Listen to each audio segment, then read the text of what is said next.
প্রিয় শিক্ষার্থী বন্ধুরা, আজ আমরা উচ্চ মাধ্যমিক 2025-এর প্রথম ভাষা বাংলার কবিতা থেকে সবচেয়ে গুরুত্বপূর্ণ প্রশ্নগুলো নিয়ে আলোচনা করব। দেখো, ইতিমধ্যে আমরা এখান থেকে শিকার কবিতা নিয়ে বলেছি। আজকে আমরা এমন দুটি কবিতা নিয়ে বলবো যেখান থেকে উচ্চ মাধ্যমিক 2025-এ এবং তোমাদের টেস্ট পরীক্ষাতে অবশ্যই একটি প্রশ্ন কমন আসবে। দেখো, কবিতাগুলি হলো প্রথমটি হলো স্কন্দনলতা জননীর পাশে, এবং তারপর আরেকটি কবিতা আমরা বলবো রূপনারায়ণের কুলে। তাহলে দেখো, প্রথম কবিতা স্কন্দনলতা জননীর পাশে।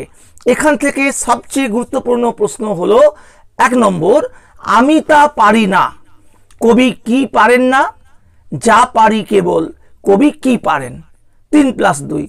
অথবা একই রকমের প্রশ্ন, আমি তা পারি না, কে কি পারেন না?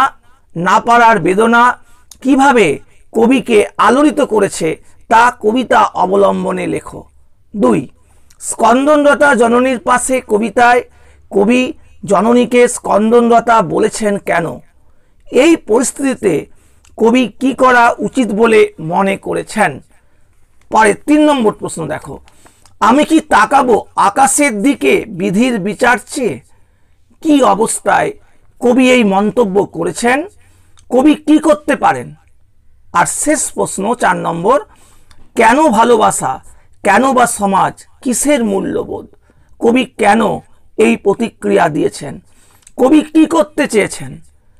বা নিহত ভাইয়ের শবদেহ দেখে এই লাইন তুলেও প্রশ্ন হতে পারে। প্রশ্ন পরের কবিতা রূপনারায়ণের কুলে, রবীন্দ্রনাথ ঠাকুরের লেখা। এখান থেকে তোমাদের প্রথম যে প্রশ্নটি গুরুত্বপূর্ণ, মৃত্যুতে সকল দেনা শোধ করে দিতে। বক্তাকে মৃত্যুতে সকল দেনা বলতে কি বোঝানো হয়েছে? সে দেনা কিভাবে শোধ করতে চেয়েছিলেন কবি? 1+1+3, অর্থাৎ পাট করে প্রশ্নটা রয়েছে। পরের প্রশ্ন দেখো, সে কখনো করে না বঞ্চনা, কে কখনো বঞ্চনা করে না? কবি কিভাবে এই উপলব্ধিতে পৌঁছেছেন? 1+4। তাহলে এই দ্বিতীয় প্রশ্ন দেখো, একটা অথবা রয়েছে, একই রকমের উত্তর। সত্য যে কঠিন, এই উপলব্ধিতে কবি কিভাবে উপনীত হলেন তা রূপনারায়ণের কুলে কবিতা অবলম্বনে লেখো। আর সর্বশেষ প্রশ্ন এখান থেকে, রূপনারায়ণের কুলে জেগে উঠিলাম, কে জেগে উঠলেন? জেগে ওঠার আসল অর্থ কবিতাটিতে কিভাবে প্রকাশিত হয়েছে তা বুঝিয়ে দাও। এই 3 নম্বর প্রশ্ন তোমরা করলে এখান থেকে তোমাদের পুরো কবিতাটার যে সারমর্ম বা মূল বিষয়বস্তু তোমাদের কিন্তু তৈরি করা হয়ে যাবে। সেক্ষেত্রে যে কোনো লাইন দিলে তোমরা উত্তর কিন্তু করতে পারবে। তাহলে এই যে দুটো কবিতা আমরা বললাম, স্কন্দনলতা জননীর পাশে এবং রূপনারায়ণের কুলে, এই দুটো কবিতা থেকে অবশ্যই একটা প্রশ্ন কিন্তু এবারের উচ্চ মাধ্যমিক পরীক্ষাতে এবং তোমাদের আসন্ন টেস্ট পরীক্ষাতেও কিন্তু কমন আসবে। কারণ তোমাদের উচ্চ মাধ্যমিকে দুটো প্রশ্ন থাকবে কবিতা থেকে, তার মধ্যে একটা বড় প্রশ্ন 5 নম্বরে তোমাদের উত্তর করতে হবে।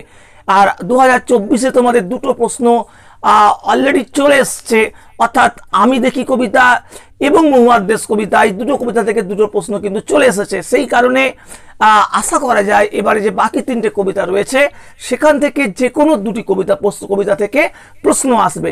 বাকি 3টি কবিতা মানে হচ্ছে তোমাদের স্কন্দনলতা জননীর পাশে, রূপনারায়ণের কুলে এবং শিকার কবিতা। এই 3টে থেকে যে কোনো দুটো কবিতা থেকে দুটো প্রশ্ন পরীক্ষাতে আসবে। আরেকটা বিষয় তোমাদের সবসময় লক্ষ্য রাখতে হবে যে প্রশ্ন এখন যেহেতু সবসময় যে একদম লাইন তুলে একদম আগের সালের ইম্পর্টেন্ট লাইন তুলে প্রশ্ন হচ্ছে এমনটা নয়, অনেক সময় প্রশ্নের লাইনটা চেঞ্জ করে দেওয়া হচ্ছে। সেই দিকে লক্ষ্য রেখে তোমাদেরকে মানে সিলেবাসটা সেভাবে লক্ষ্য রেখে তোমাদের কিন্তু প্রিপারেশন করতে হবে, যাতে কোনো কারণে ঘুরিয়ে দিলে তোমাদের লিখতে কোনো অসুবিধে না হয়। যার জন্যে সব কবিতাগুলোই কিন্তু ভালোভাবে পড়ে নিতে হবে। তাহলে তোমরা মাল্টিপল চয়েস, 1 মার্কস এবং বড় প্রশ্ন কোথাও তোমাদের কিন্তু কোনো রকম সমস্যা হবে না। তাহলে এ পর্যন্তই।